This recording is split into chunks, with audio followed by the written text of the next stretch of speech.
Beste mensen, ik heb geen goed nieuws. Wij kunnen op dit moment geen tocht uitschrijven. Het grootste gedeelte van de route is onvoldoende qua ijsdikte. Gemiddeld zit het zo rond de 10, 11 centimeter. Er zijn uitschieters van 15 centimeter, maar er zijn ook delen waar het nog maar 8, 9 centimeter dik is. Daarnaast is een deel van de route een zeer slechte ijskwaliteit. En tenslotte, de weersverwachtingen zoals die op dit moment zijn, brengen ons geen verbetering tot zondag. En zondag zal de dooi intreden.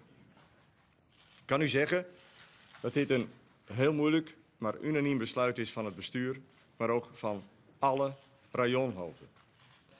Het kan niet op dit moment. Het is frustrerend, maar het is de realiteit waar we mee te maken hebben.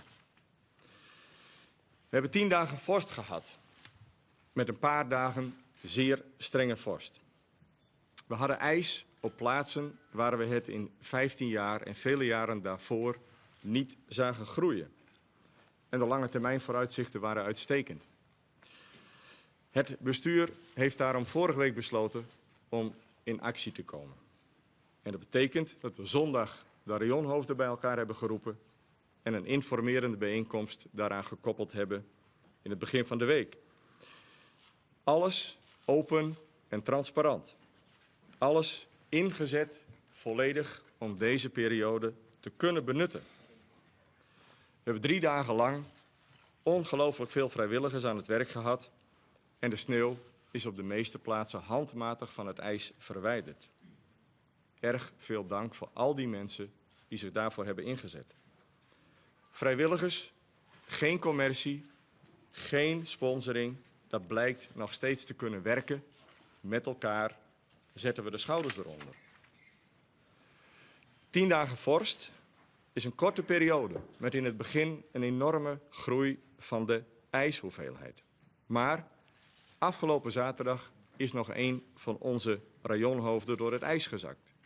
Dat is gelukkig goed afgelopen, maar het heeft aangegeven dat ook al heb je op sommige plaatsen op een meer 8 centimeter, een paar meter verder ligt er nog 2 centimeter.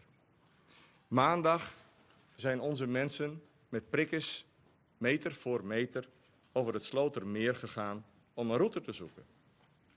We hebben de grens opgezocht, een grens waarbij onze vereniging altijd het begrip geen gevaar en veiligheid voorop staat. Maar we willen zo graag na 15 jaar die tocht organiseren. En we hebben het gevoel dat we vlak voor de streep zitten en dat we het niet halen.